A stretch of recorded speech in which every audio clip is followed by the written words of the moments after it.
My name is Dimitri. My name's Ariana. We're going to obviously go through ceutics and A&P, but I'm really personally not good at public speaking, so I want this to be much more casual. I know our first group was kind of more like that, where if you guys have any questions, just stop me. Like, feel free to, chime in. But with that said, let's just get started. Ceutics 1. First of all, who's been liking ceutics so far? Everyone. That's kind of what we're getting from these groups. Like, our class personally didn't like ceutics. I'm not sure why. We both really liked it. So far, you've only had Dr. J. Yeah. Correct? Yeah, you guys are enjoying. We did the kickoff, everything went well. Mm-hmm. Nice, awesome.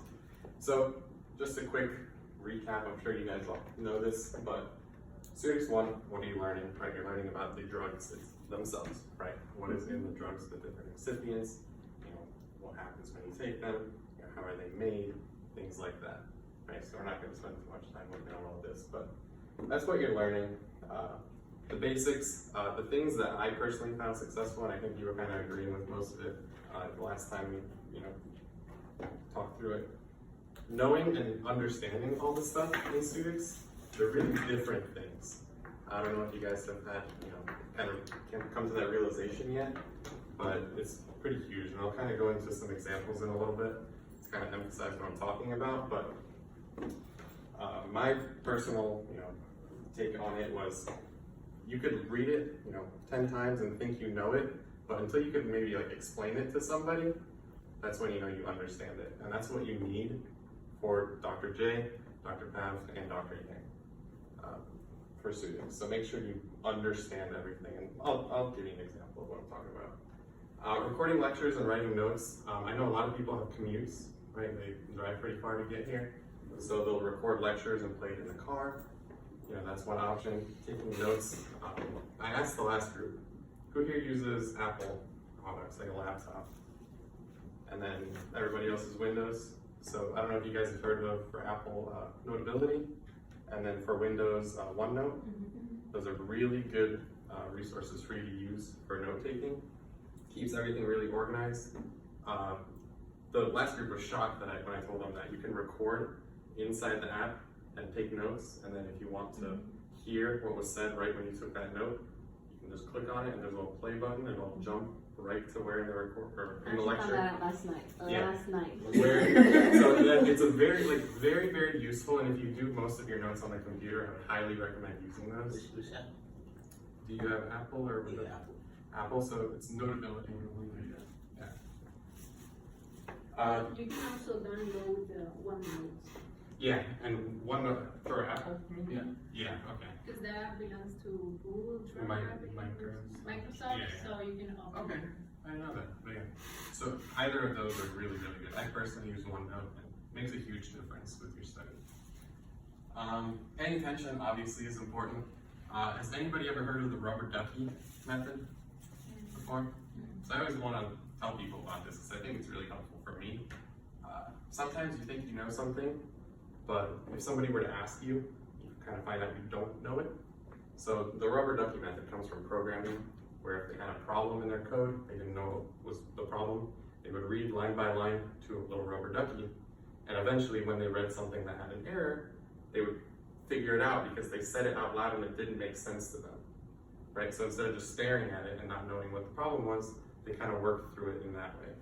So that's my biggest tip for you guys also, is working in groups. Like, try to study with other people, quiz each other, ask questions, explain things to your peers. If you're not understanding it, have them explain it to you. Everybody gets helped in that situation. And then bolding and keeping everything in different colors depending on what exactly you're trying to work through. I've got a little example from my notes here. Try not to go too far. Just, my notes are a big mess, and so forgive me for it looking kind of like crap, but pretty much he was emphasizing all of these different co-solvents, and then he wrote, or I just wanted to put a little note for low molecular weight, so put it in a different color, like probably not going to be on the test, but these things are. It's just for my own personal knowledge. Okay, so going into what I was saying about understanding something versus knowing something. So when we were in class, we got presented this information. I think this was 2 slides worth of information. So we got this graph, and we got this equation that he had derived, because Dr. J, he'll derive everything for you. So we got this, and a lot of people that I was studying with were really, really, really confused by this. Made no sense to them. And when they had to learn it, because he's going to test you on all these things, all these different profiles, they would just practice, right? Drawing the thing, writing what all these things were. They didn't really understand it. Now, all of you guys have been in algebra, right? You've all taken algebra? You've heard of like the equation for a line, y equals mx plus b?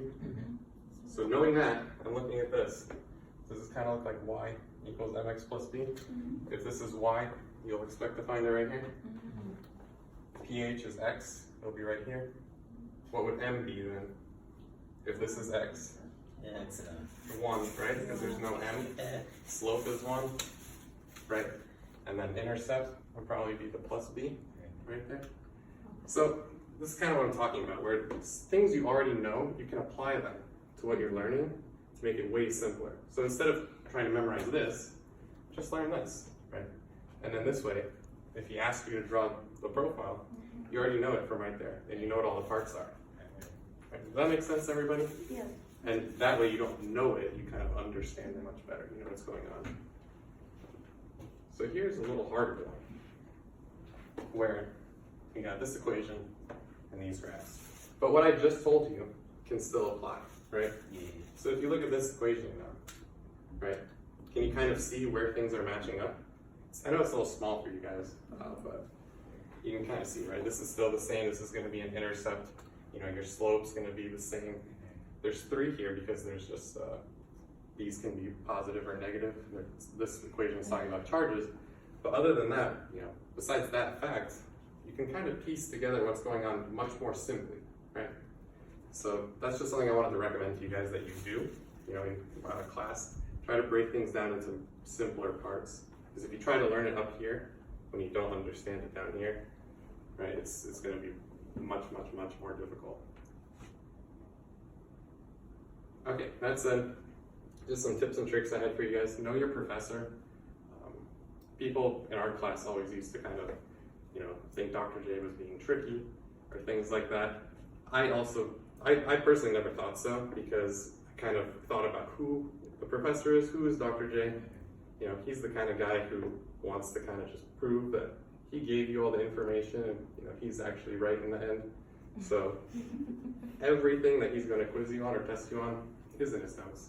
Because when you go and ask him, you bring your computer up and say, you gave us this question and you never told us this. He's going to say, well, open up this PowerPoint to this slide and it's right there. So just knowing your professors, just kind of figuring out what kind of people they are can help you a lot. That rubber ducky method, going through things with people. One of our pre-test rituals is to quiz each other in the mornings, me and some of my friends.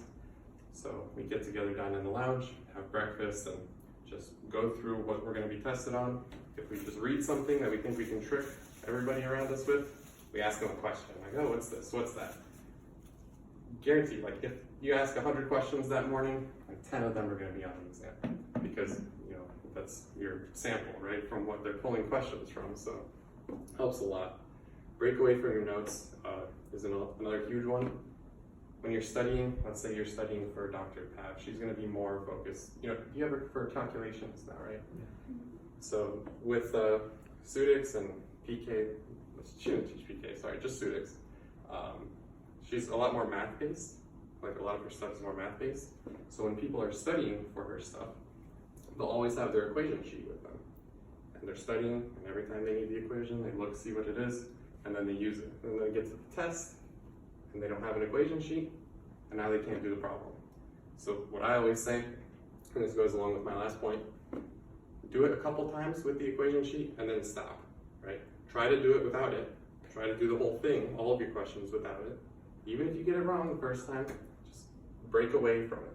Because using your memory and trying to remember those things is going to help you way more. It might take you a little bit longer, but it's going to stay. I personally do all of those kinds of questions on dry erase boards. So if anybody ever asks me, how did you get this answer? Well, I don't know. I didn't write it on a piece of paper. I erased it right after. So now I have to do it again. and that gives me more practice and it helps that other person.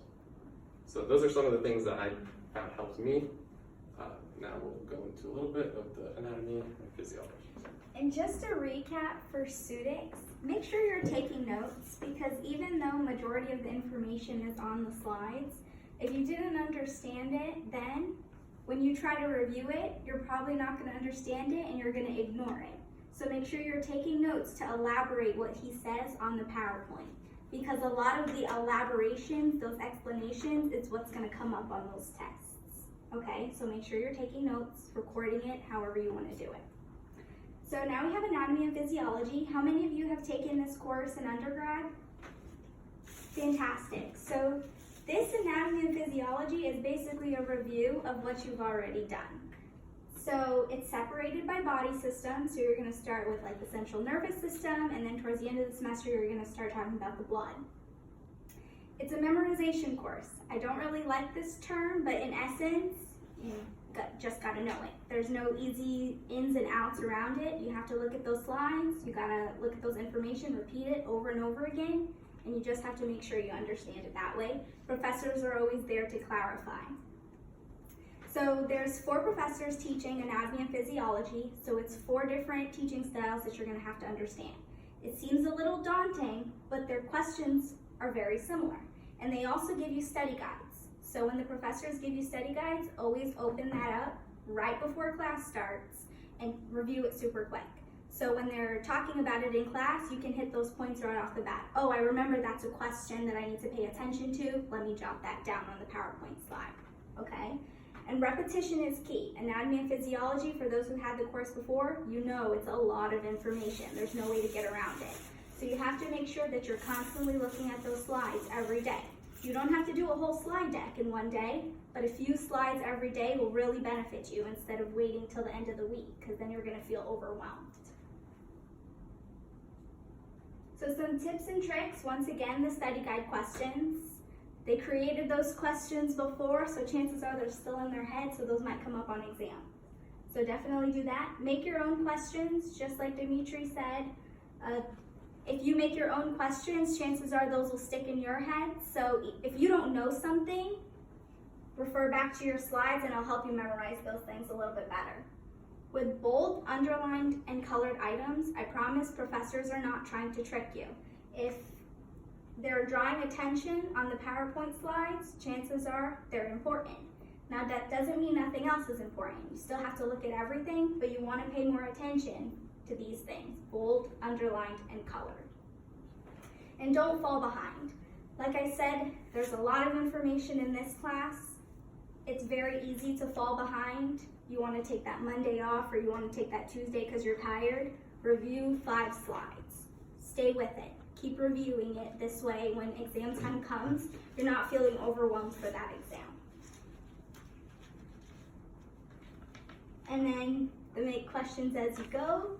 These are Dimitri's questions, so he can give you a little explanation on what's going on here. Yeah, so I'm almost more proud of me making this GIF than making this whole test.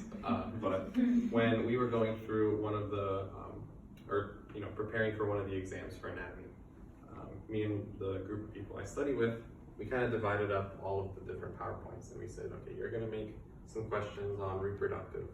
You're going to make questions on this or that, whatever. We divided it up, and we just made as many questions as we could. So if I read a sentence, I made it into a question. And it was it. It took me, like, each person probably took no more than an hour or 2 to do. We compiled it all, and then by the end of it, we had a test of 343, I think, questions that we could then go to and, divide it up. So if it was on the heart, we could just go through these certain questions if we wanted to test if we knew it.